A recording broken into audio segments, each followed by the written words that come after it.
south of the border, down Mexico way.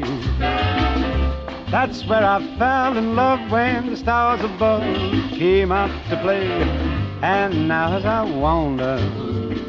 Hello there, all you expat wannabes. I'm Johnny Mueller, and you're listening to the Expat Files, Living in Latin America, the show that tells you just what it's like to live, work, play, and or retire down here in Latin America. It's a mix of the good, the bad, the ugly, and the great, and it's all right here, so let's get started. All right, here's a good question. Johnny, why aren't you on Twitter? Nope, I don't use it. Why? Because it's like hanging around in a room full of mental patients, throwing globs of at each other, trying to see how much of it'll stick. All right, today I'd like to mention some facts that just came out of an interview by a Latina journalist and political science researcher named Karina Garcia Reyes. She said she recently interviewed 33 men who worked in the drug trade. They were Mexican narcos.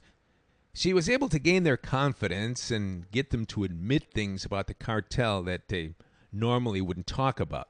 Not to people outside the business. Anyway, she interviewed 33 cartel guys, Mexican cartel guys, and found they all shared similar stories.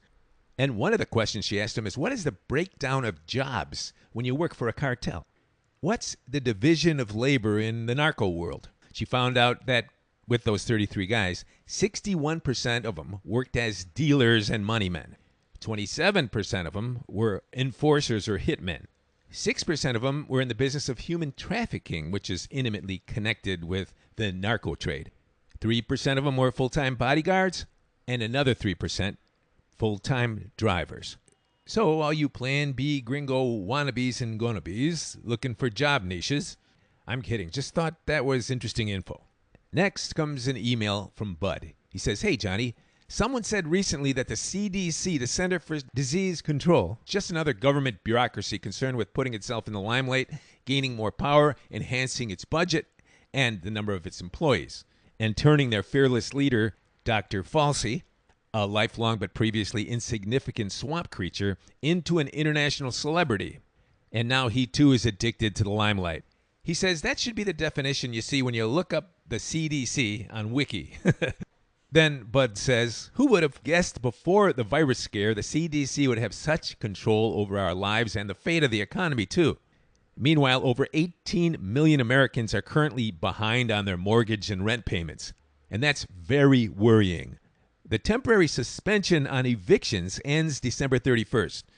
So, Johnny, what do you think is going to happen next?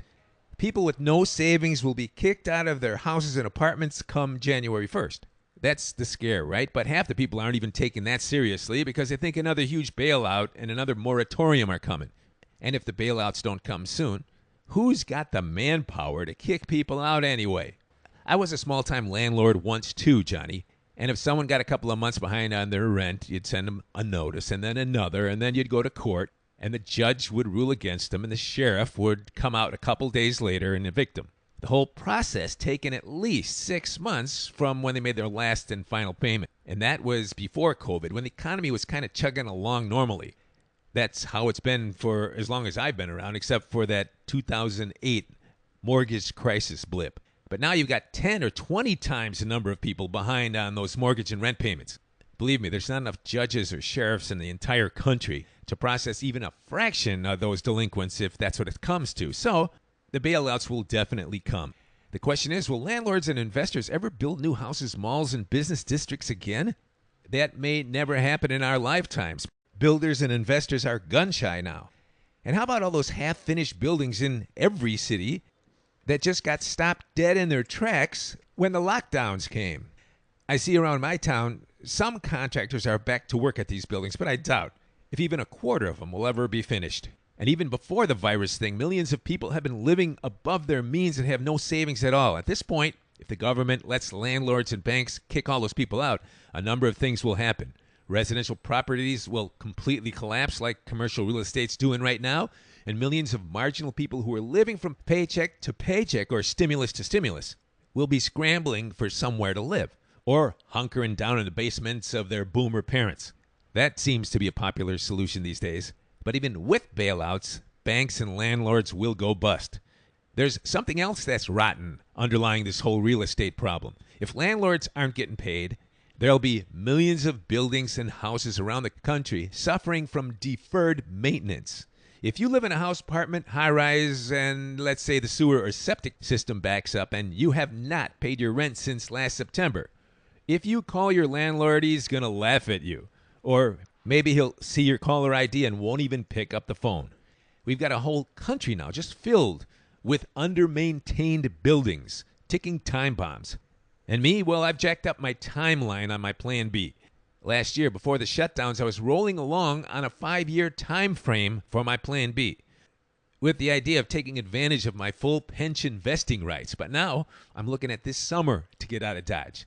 I'm cutting my losses, Johnny. I have about $120,000 in savings, and I'm willing to sell my house for what I got into it, just to break even, to get rid of it, just to clear the mortgage. I'm no longer hoping for a profit. The future's so uncertain for everyone, so the less baggage, the better.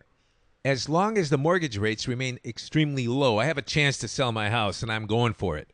I'll even take a little bit of a loss just to get out from under it. Got my fingers crossed. Then Bud finishes off by saying, if you're having a summer 2021 seminar in Guatemala, I'll be there, Johnny. Wish me luck. Signed, Bud.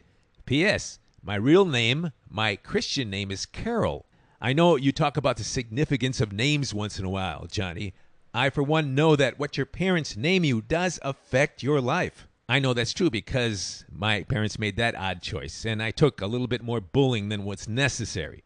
Yep, they tagged me with the name Carol.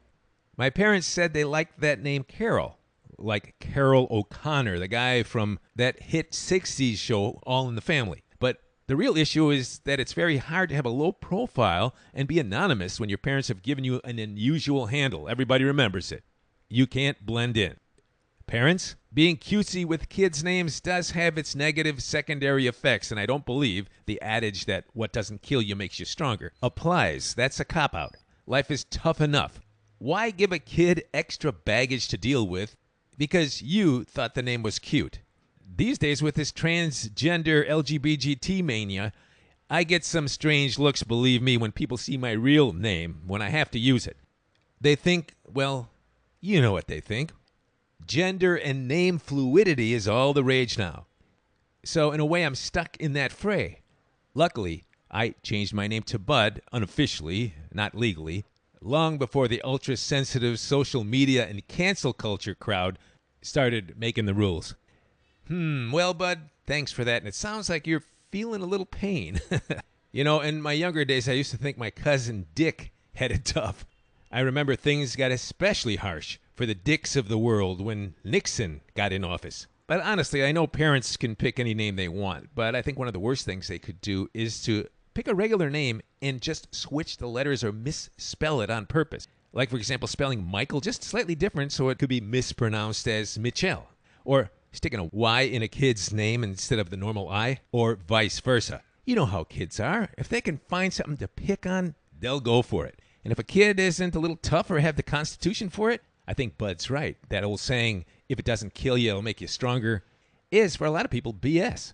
Instead, it makes you more sensitive, weaker, more snowflake-like. Oh, and speaking of names, here's a little personal boots-on-the-ground story I don't think I ever told.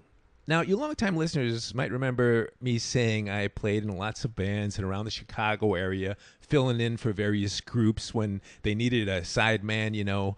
A good rock group would come into town missing a guy or two. They'd come in for a festival or a little tour or something.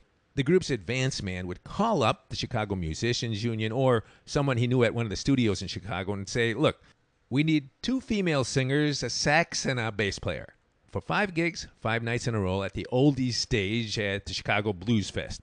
There are tons of live music gigs in Chicago, and I got lots of work that way. Why? Because I could read music. So many guitarists and bass players just can't read music. But I could, thanks to my mother who shoved me on the cello in 4th grade. And here's how it worked. When someone comes into town, someone that's fairly famous, and he's only coming in, let's say, with his keyboardist and his arranger and his front man, believe me, if you're a pretty well-known band but you're not superstars, sometimes you don't bring your whole entourage with you. You can't afford it. If you're not super famous, it costs way too much to put up your group in hotels and pay insurance and all that. So it's just better and infinitely cheaper to hire a few guys if you're going to be in an area for a while and doing some gigs.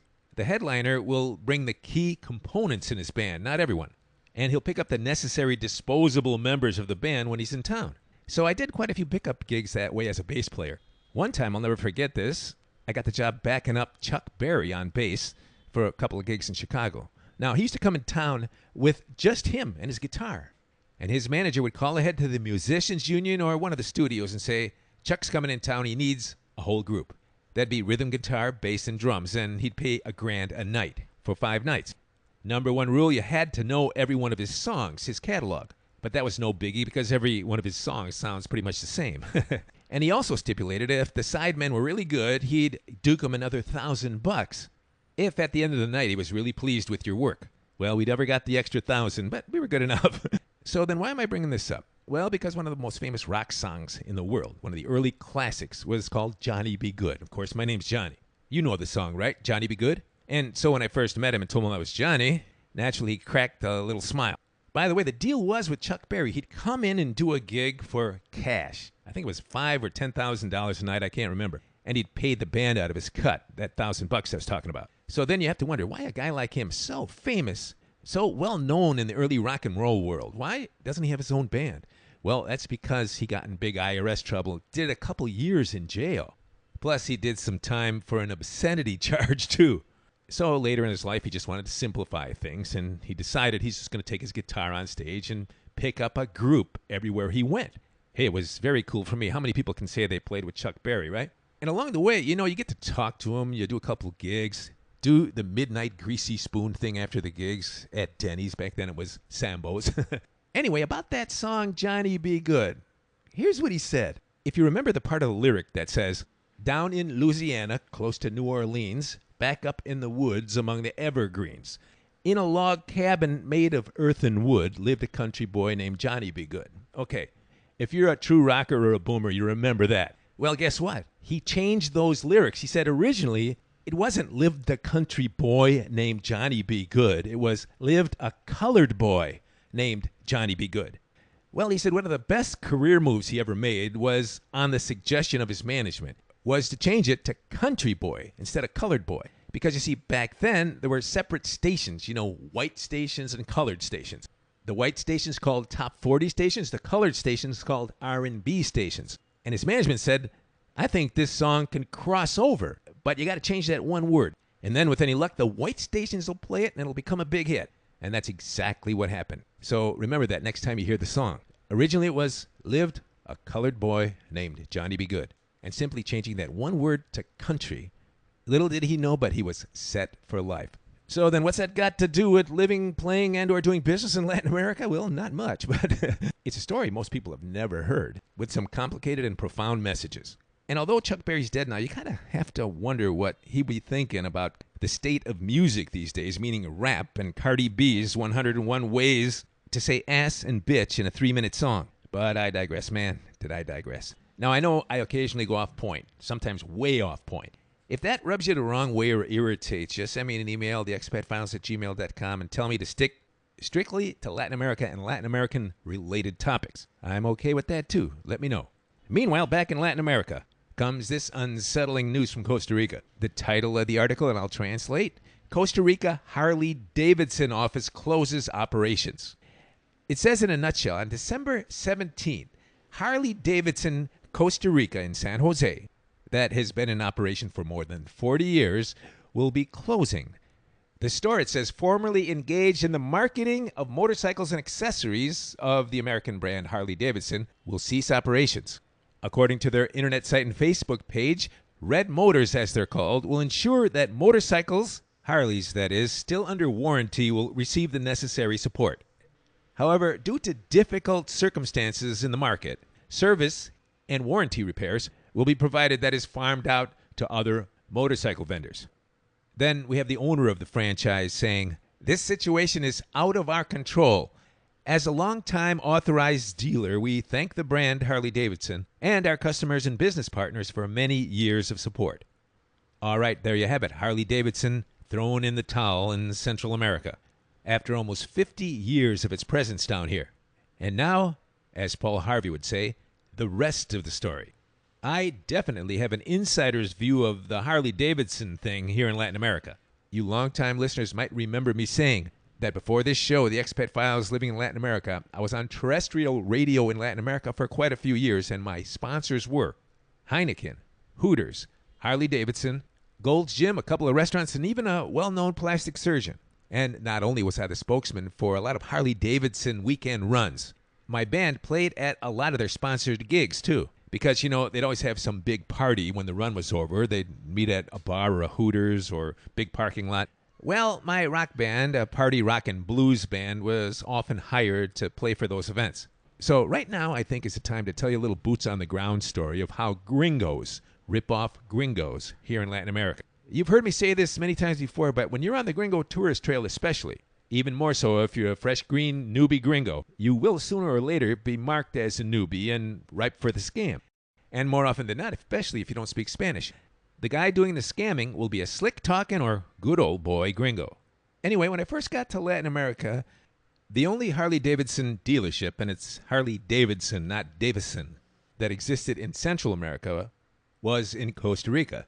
Yep, the one that's closing in a matter of a couple days as this show goes out on December 13th. Now, since I did once have a Harley Sportster in the United States and cracked it up, even if you crack it up like I did, you never fully lose your interest in big motorcycles, especially the cult of Harley. Now, you don't have to tell me there are better bikes than Harley. I know there are. Lots of European bikes like BMWs, Ducatis, and even American bikes like Indian. Pretty much all have outdone Harley. But Harley still has that kind of iconic cult thing going.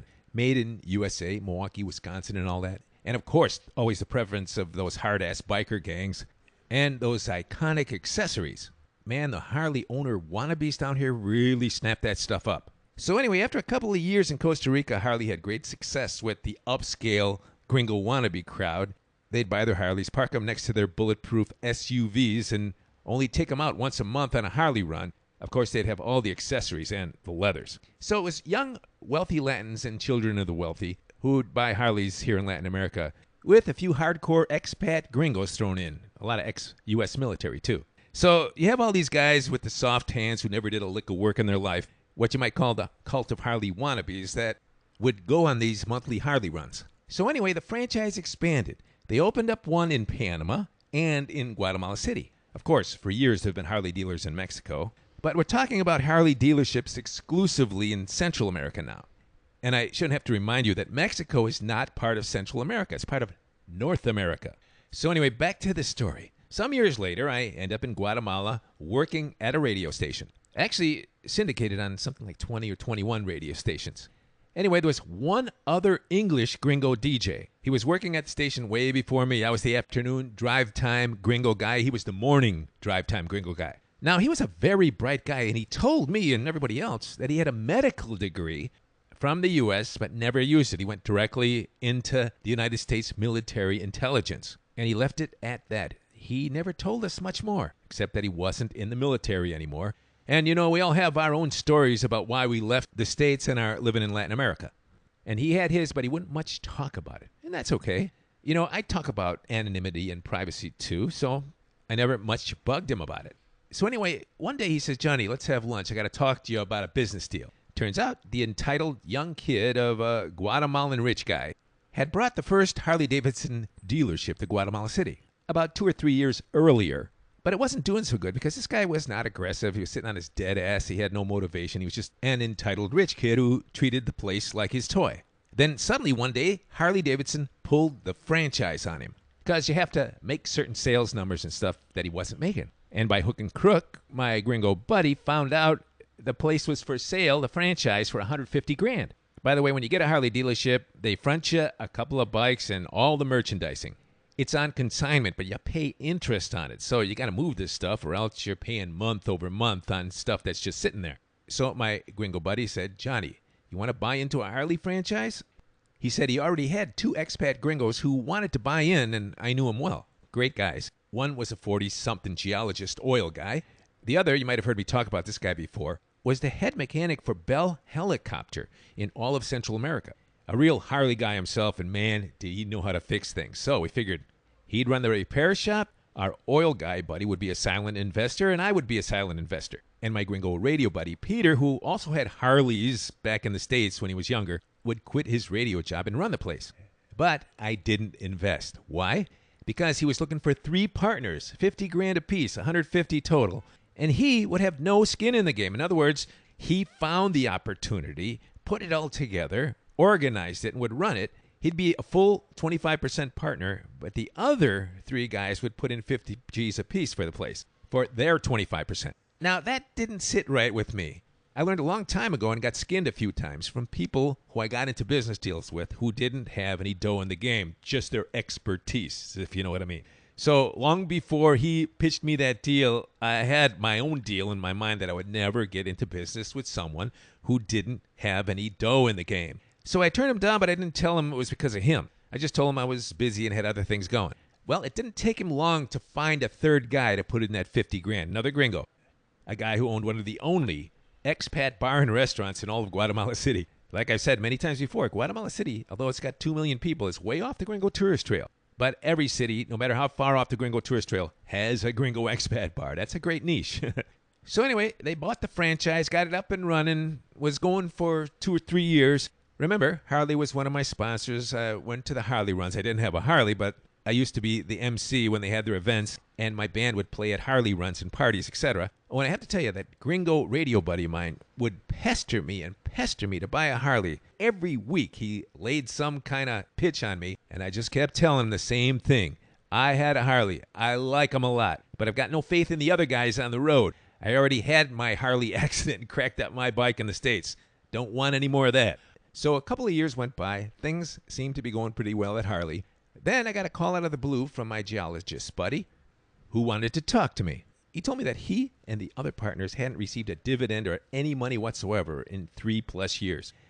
And that when Harley-Davidson came in to do an audit of the place, they do that once in a while to see how these places are going and everything's up to snuff, they discovered that basically there was some hanky-panky going on. And my radio buddy Pete was skimming big time, financing his total lifestyle off that place and juggling the books. And you got to know the Harley-Davidson branch that does the franchises has been around over 100 years, and they have tons of accounting experience, and they know hanky-panky and skimming when they see it. So after the audit, Harley pulled the franchise, and all 3 guys with 50 grand in the business lost their dough. Of course, they confronted Peter, but he's a very smart guy and a good talker. So he bought himself a little time, to prove to them he was a decent guy and wouldn't screw them, his friends. And when they set up another powwow, he didn't show. He disappeared completely. Him and his longtime Latina girlfriend, they skipped the country. That was a while back, and still no one knows exactly where he is. And though I'm still in contact here and there with the other investor guys, sure, they're more than sad about it. They each lost 50 grand. But they also feel some embarrassment and shame how they got taken by this guy, who really was their friend, or they wouldn't have gotten in business with him. They got gouged, but it could have been me. And my oil buddy friend, he didn't get hurt a bit by it. He's got tons of dough. The investor who was the mechanic, he got hurt pretty bad because he was running the shop. And on top of it, as things collapsed on him, his Latino wife, who was a beautiful Peruvian model, he caught her cheating on him. In fact, I knew what was going on because I was in a restaurant one day and I saw her lovey-dovey with another guy while he was out of the country at some kind of Harley training seminar. And hey, that's the toughest spot in the world to be in. When you see a guy's wife cheating on him, you're his buddy, and he's a great guy. Well, I bit my tongue. I said nothing. But sooner or later, he did find out, and he disappeared and sort of faded away, too. No one knows how to get a hold of him. And the other guy who owned the Gringo expat bar, in that episode, he lost practically his whole nest egg, his savings. Still had the bar, but now he's taking a double whammy with this COVIDiot thing. So then you might ask, what happened to that Harley dealership? Well, a couple of Latino guys got together and bought it, and it's been plugging away ever since. If it isn't dead now, I doubt if it's going to survive with this COVIDiot thing. But I have to say, I know a couple of years back, the market was good and strong for big, hefty bikes for rich guys because the Indian brand bike came to Guatemala City. A franchise opened up, and if you know anything about those bikes, they're in direct competition with Harleys and more expensive and some say a lot nicer. Now, I got to think with this COVIDiot thing, the Indian franchise is dead too. So in the end, there are a few different morals that come out of that story. Number 1, never get into a business with someone who doesn't have skin in the game. 2, if you get in business with one of your friends, be prepared for the fact that in the future he just may not be your friend anymore. It's often the case that even if he's your best friend and all is well, the business thing could get in the way of that. But in regards to Harley-Davidson in general, I got to think now that they closed the flagship #1 Harley-Davidson office in Costa Rica. I'm thinking the whole company's going down the tubes. Not only that, you've probably read the fact that Harley-Davidson's moving into the electric motorcycle business. Well, that completely goes against the Harley grain because one of the biggest draws and what is in fact the iconic personality of a Harley is the way it sounds and the way it vibrates when you're on it. And when you think about an electric Harley, well, electric motors, are virtually silent and have no vibration at all. In fact, you've probably heard stories about people who own electric cars. They say that one of the weirdest things about owning one is that when you're at a stop sign or stoplight, there's no small, subtle movement or sound at all. Some say it's sort of eerie because, with the standard internal combustion car, you always know your motor's engaged and active, even at a dead stop. So if I had to, let's say, make a prediction 5 years out, I'd say it's RIP for Harley. All right, before we close out today, I'd like to give you another household tip about living here in Latin America in an apartment or a house. There's something strange about walking into a Latino house or apartment or even high-rise that hasn't been occupied for a while. Often, when you're moving in and checking out the rooms in the house, you just might detect a bad smell, like a sewer gas smell. Might be coming from the kitchen or a certain bathroom, even the maid's quarters, especially the maid's quarters. Here's the tip. Don't call a plumber. Don't call the sewer or septic tank guy. Sure, a guy will come out and pump your tank, probably the next day. Though it just might be you threw $100 down the drain because the smell will come back. So if you smell something rancid, don't call anyone yet. Not until you've poured a bucket of water in every sink and down every floor drain. Because 90% of the time, that smell is sewer gas escaping, and there's a P-trap or two under your sink or under a floor drain or two that has dried up. There's no longer water sitting in the bottom of the trap to block the gases. That's why most of the times the culprit's in the maid's quarters because lots of Gringos and expats and even Latinos don't have a maid. So the room stays empty or it's used as a storage room and the drains dry out because they're never used.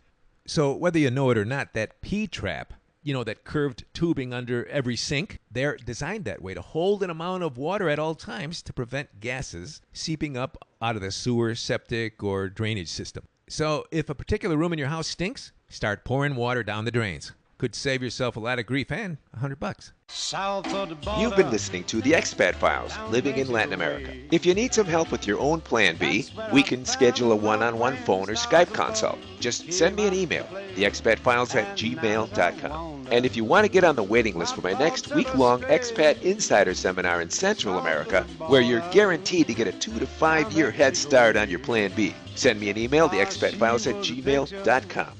Nos vemos.